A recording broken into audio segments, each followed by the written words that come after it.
परिचय। पिंकी, उस यूकेलिप्टस के पेड़ को देखो, वो कितना ऊंचा है। हाँ दीदी, लेकिन क्या छोटे वृक्षों की तरह इन वृक्षों में भी सभी पदार्थ विसरण तथा सक्रिय परिवहन के द्वारा गमन करते हैं? हाँ, लेकिन केवल विसरण तथा सक्रिय परिवहन के द्वारा नहीं, वास्तव में ये प्रक्रियाएं मंद होती हैं। तो दूसरी प्रक्रियाएं कौन सी हैं?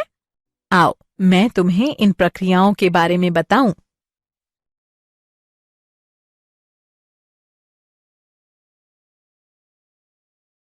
उद्देश्य। इस पाठ के अंत में आप निम्न करने में सक्षम हो जाएंगे। सामूहिक या थोक प्रवाह प्रणाली को परिभाषित करना, एपोप्लास्ट और सिम्प्लास्ट पथों की व्याख्या करना, मूल दाब सिद्धांत का वर्णन करना, वाष्पोत्सर्जन खिंचाव सिद्धांत का वर्णन करना, वाष्पोत्सर्जन प्रक्रम की व्याख्या करना।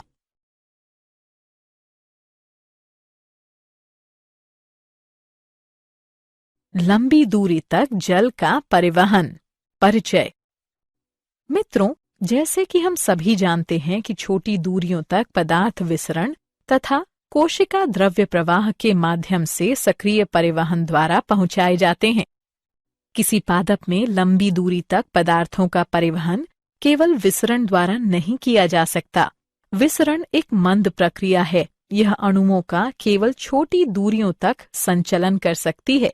उदाहरण के लिए एक प्रतिरूपी पादप कोशिका लगभग 50 माइक्रोमीटर के आर पार अणु को गति करने में लगभग 2.5 सेकंड का समय लेती है।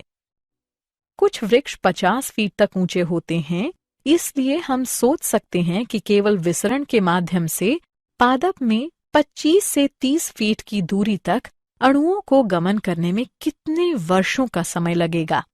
कुछ बार उत्पादन या अवशोषण एवं संग्रहण के स्थान एक दूसरे से बहुत अधिक दूरी पर होते हैं, इसलिए विसरण या सक्रिय परिवहन पर्याप्त सिद्ध नहीं होता है।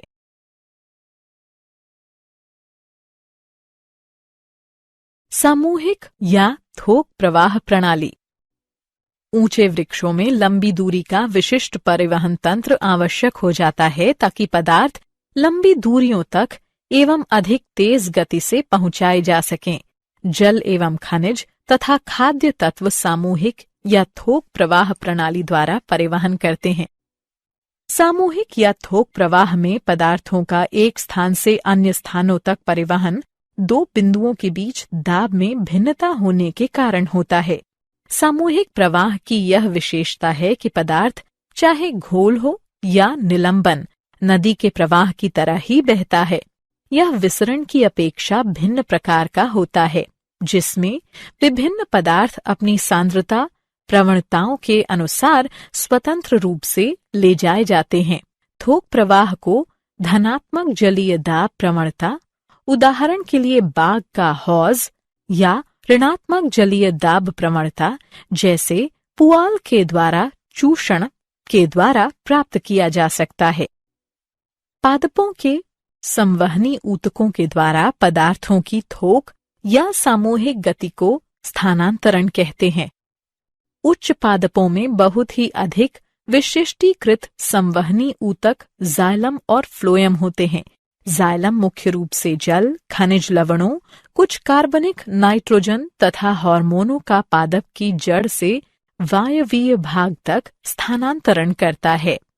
फ्लोएम पादपों की पत्तियों से विविध प्रकार के कार्बनिक तथा अकार्बनिक विलयनों को पादपों के विभिन्न भागों तक मुख्यतः स्थानांतरित करता है।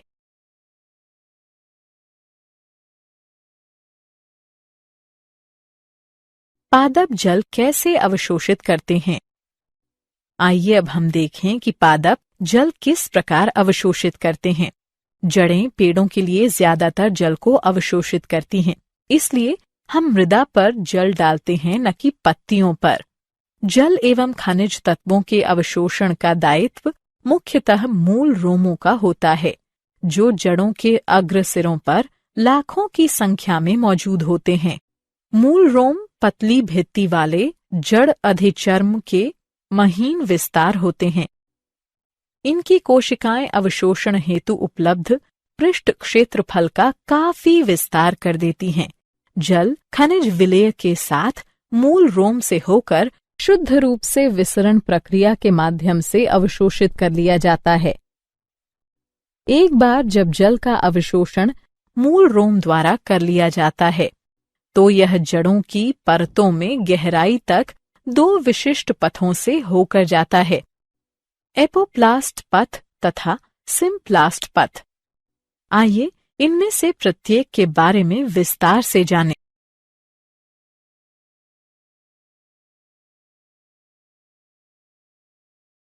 एपोप्लास्ट पथ।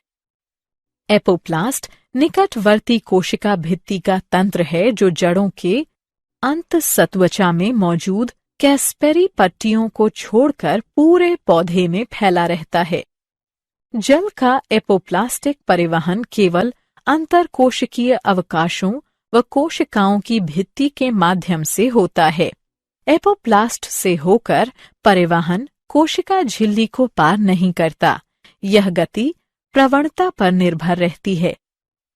एपोप्लास्ट जल के परिवहन में कोई बाधा नहीं उत्पन्न करता और जल परिवहन सामूहिक प्रवाह के माध्यम से होता रहता है। जैसे ही जल अंतरकोशिकीय गुहा या वातावरण में वाष्पित होता है तो एपोप्लास्ट के सतत जल प्रवाह में तनाव उत्पन्न हो जाता है। अतः जल के असंजक एवं संसक्ति गुणों के कारण जल का सामूहिक प्रवाह होता रहता है।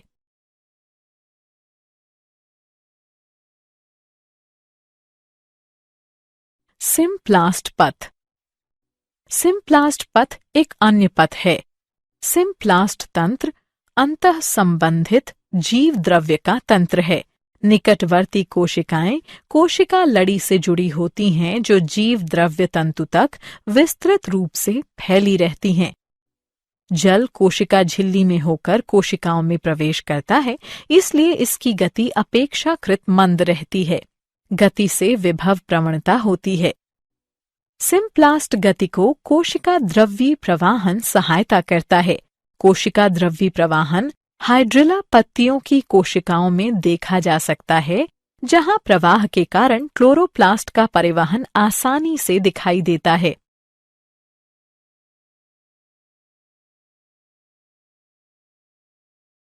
एपोप्लास्ट और सिम्प्लास्ट पथ।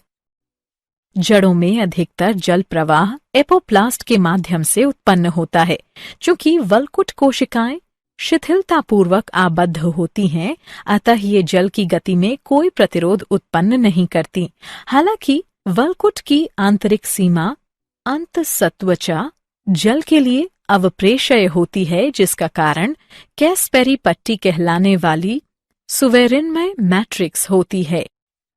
जल के अणु इस परत को पार नहीं कर पाते, इसलिए वे असुवेरिनमय कोशिका भित्ति क्षेत्र की ओर पुनः झिल्लिका के माध्यम से कोशिकाओं में भेज दिए जाते हैं। इसके बाद जल सिम्प्लास्ट द्वारा गतिशील होता है और जाइलम की कोशिकाओं तक पहुंचने के लिए पुनः झिल्ली को पार करता है। जड़ों की परतों से अंतःसत्वचा तक जल की गति पूर्णतया सिम्प्लास्टिक होती है। जल तथा अन्य विलेय पदार्थों के वैस्कुलर सिलेंडर में पहुंचने का यही एक मार्ग होता है। जाइलम के अंदर पहुंच जाने के पश्चात जल पुनः कोशिकाओं के बीच तथा उनके आर पार जाने के लिए स्वतंत्र हो जाता है। नई जड़ों में जल सीधे जाइलम वाहिकाओं तथा या वाहिनिकाओं में प्रवेश करता है। ये निर्जीव नालियां हैं जो एपोप्लास्ट का हिस्सा होती हैं।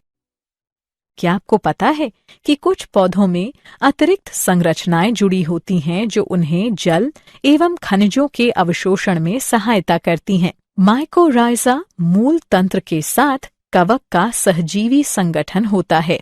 फफूंदी या कवक के तंतु नई जड़ों के आसपास नेटवर्क बनाते हैं या वे मूल कोशिकाओं में प्रवेश कर जाते हैं। कवक तंतु का एक बड़ा व्यापक पृष्ठीय क्षेत्र होता है जो मृदा से खनिज आयनों और जल को उससे अधिक मात्रा में अवशोषित कर लेता है जितना संभवतः जड़ नहीं कर सकती। ये कवक जड़ों को जल और खनिज उपलब्ध कराते हैं, जिसके बदले में जड़ें माइकोराइजा को शर्करा तथा नाइट्रोजन युक्त यौगिक उपलब्ध कराती है। कुछ पादपों में माइकोराइजा से सहयोग आवश्यक होता है। उदाहरण के लिए चीड़ के बीज माइकोराइजा की उपस्थिति के बिना न तो अंकुरित हो सकते हैं और न ही स्थापित हो सकते हैं।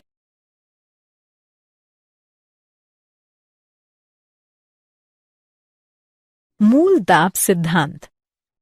अभी तक हमने देखा कि पादप मृदा से जल का कैसे अवशोषण करते हैं और संवहनी ऊतकों में इसे कैसे पहुंचाते हैं। अब हम ये जानने का प्रयास करेंगे कि जल का परिवहन पादप के विभिन्न भागों तक कैसे किया जाता है। मृदा से विविध आयन जड़ों के संवहनी ऊतकों तक सक्रियता से परिवहनित किए जाते हैं। उसके साथ जल अपनी विभव प्रवणता के साथ इसी प्रक्रिया का अनुसरण करता है और जाइलम के अंदर दाब बढ़ा देता है। यह धनात्मक दाब ही मूल दाब कहलाता है और तने में कम ऊंचाई तक जल को धकेलने के लिए उत्तरदायी होता है। मूल दाब के प्रभाव रात में तथा प्रातःकाल के समय देखे जा सकते हैं, जब वाष्पोत्सर्जन कम हो और अतिरिक्त जल घास की पत्तियों तथा अनेक शाकीय पादपों की पत्तियों के सिरों पर शिराओं के विशिष्ट रंध्रों के परितः बूंदों के रूप में एकत्र हो जाता है। इस प्रकार द्रव के रूप में जल का हौस बिंदुस्राव कहलाता है। मूल दाब का व्यापक योगदान जाइलम में जल के अणुओं को निरंतर कड़ी के रूप में स्थापित रखने के रूप में समझा जा सकता है, जो कि अक्सर वाष्पोत्सर्जन के कारण उत्पन्न होने वाले वृहद तनावों के कारण टूटती रहती है। अधिकांश जल को परिवहनित करने में मूल दाब का कोई अर्थ नहीं है। अधिकांश पौधों की आवश्यकता वाष्पोत्सर्जनित खिंचाव से पूरी हो जाती है।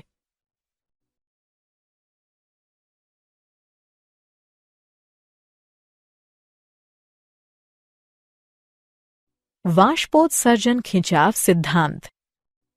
एक अन्य सिद्धांत अर्थात वाष्पोत्सर्जन खिंचाव सिद्धांत में अधिकांश अनुसंधानकर्ता इस बात पर सहमत हैं कि पौधों द्वारा जल मुख्यतः खींचा जाता है और पत्तियों से होने वाला वाष्पोत्सर्जन इस खिंचाव प्रक्रिया की संचालन शक्ति होता है। इसे जल परिवहन का संसर्जन तनाव वाष्पोत्सर्जन खिंचाव मॉडल भी कहा जाता है। पादपों में जल अस्थायी होता है। प्रकाश संश्लेषण तथा वृद्धि के लिए पत्तियों में पहुंचाने वाले जल के 1% से भी कम भाग का उपयोग किया जाता है। जल की अधिकतर मात्रा पत्तियों के रंध्रों द्वारा उड़ जाती है। जल की यह क्षति वाष्पोत्सर्जन कहलाती है।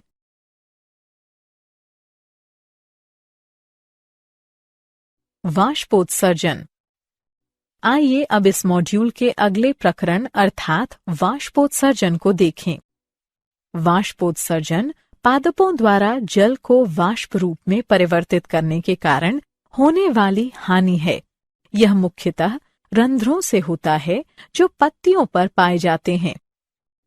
वाष्पोत्सर्जन में जल वाष्प की हानि के अतिरिक्त पत्तियों में छोटे छिद्रों जो रंध्र कहलाते हैं के द्वारा ऑक्सीजन एवं कार्बन डाइऑक्साइड का विनिमय भी होता है। सामान्यतः ये रंध्र दिन के समय खुले रहते हैं और रात के समय बंद हो जाते हैं। रक्षक कोशिकाओं की स्फीति में परिवर्तन रंध्रों के खुलने व बंद होने का मुख्य कारण है। प्रत्येक रक्षक कोशिका की आंतरिक भित्ति रंध्र छिद्र की तरफ काफी मोटी एवं प्रत्यास्थ होती है। जब रंध्र को घेरने वाली 2 रक्षक कोशिकाओं में स्फीति दाब बढ़ता है तो पतली बाहरी भित्तियां बाहर की ओर उभरती हैं तथा आंतरिक भित्ति को अर्धचंद्राकार स्थिति में आने के लिए बाध्य कर देती हैं। रंध्र छिद्र के खुलने में रक्षक कोशिका की भित्तियों में उपस्थित सूक्ष्म सूत्राभ की दिशा भी सहायता करती है। सेलुलोज सूक्ष्म सूत्राभ का अभिविन्यास अनुदैर्ध्य के बजाय अरीय क्रम से होने के कारण रंध्र छिद्र के लिए खुलना आसान हो जाता है। जब जल हानि के कारण रक्षक कोशिका की स्फीति या जल तन्यता खत्म हो जाती है तो तन्य आंतरिक भित्तियां अपनी मूल स्थिति में फिर से वापस आ जाती हैं। फिर रक्षक कोशिकाएं शिथिल पड़ जाती हैं और रंध्र छिद्र बंद हो जाते हैं। सामान्यतः एक पृष्ठधारी प्रायः द्विबीजपत्री पत्ती के निचली ओर अधिक संख्या में रंध्र होते हैं, जबकि एक द्विपार्श्विक प्रायः एक बीजपत्री पत्ती में ये दोनों पृष्ठों पर लगभग बराबर संख्या में होते हैं। वाष्पोत्सर्जन अनेक बाह्य कारकों द्वारा प्रभावित होता है, जैसे कि तापमान, प्रकाश, आर्द्रता, पवन की गति आदि। रंध्रों की संख्या तथा वितरण, खुले रंध्रों का प्रतिशत, पौधों में पानी की उपस्थिति तथा वितान रचना आदि वाष्पोत्सर्जन को प्रभावित करने वाले अन्य पादप कारक हैं।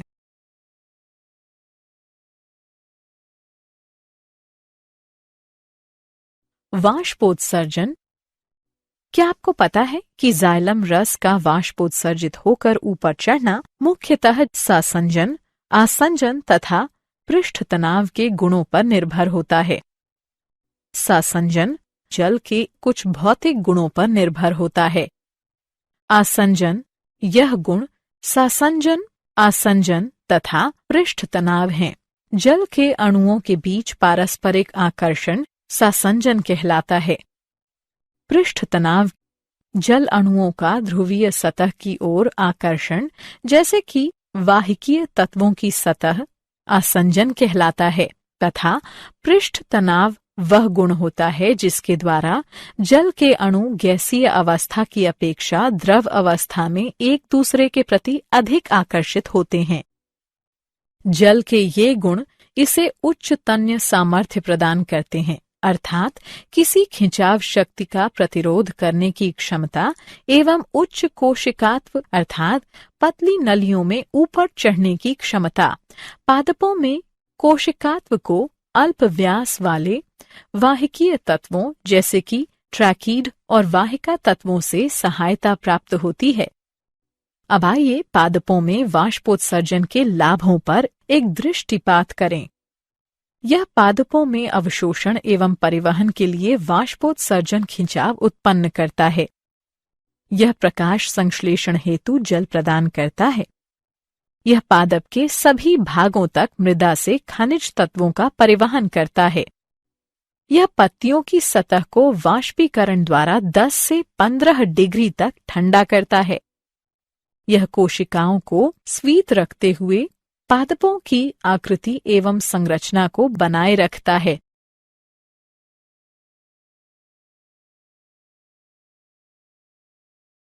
सारांश। आइए हमने जो कुछ सीखा है उसे संक्षेप में दोहराएं। किसी पादप में लंबी दूरी तक पदार्थों का परिवहन केवल विसरण द्वारा नहीं किया जा सकता। विसरण एक मंद प्रक्रिया है। यह अणुओं का केवल छोटी दूरियों तक संचलन कर सकती है। सामूहिक या थोक प्रवाह में पदार्थों का एक स्थान से अन्य स्थानों तक परिवहन दो बिंदुओं के बीच दाब में भिन्नता होने के कारण होता है।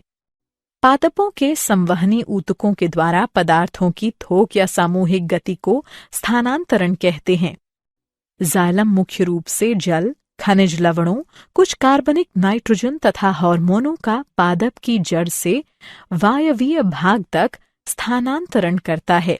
फ्लोएम पादपों की पत्तियों से विविध प्रकार के कार्बनिक तथा अकार्बनिक विलयनों को पादपों के विभिन्न भागों तक मुख्यतः स्थानांतरित करता है। एक बार जब जल का अवशोषण मूल रोम द्वारा कर लिया जाता है तो यह जड़ों की परतों में गहराई तक दो विशिष्ट पथों से होकर जाता है, एपोप्लास्ट पथ तथा सिम्प्लास्ट पथ।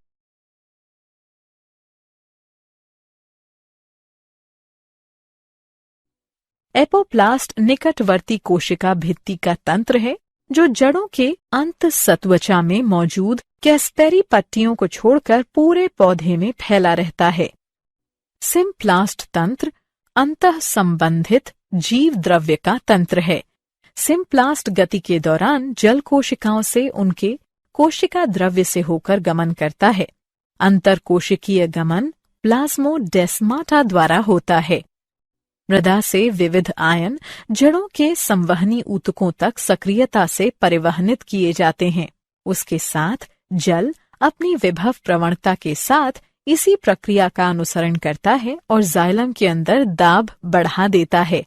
यह धनात्मक दाब ही मूल दाब कहलाता है और तने में कम ऊंचाई तक जल को धकेलने के लिए उत्तरदायी होता है। पौधों द्वारा जल मुख्यतः खींचा जाता है और पत्तियों से होने वाला वाष्पोत्सर्जन इस खिंचाव प्रक्रिया की संचालक शक्ति होती है। इसे जल परिवहन का ससंजन तनाव वाष्पोत्सर्जन खिंचाव मॉडल भी कहा जाता है।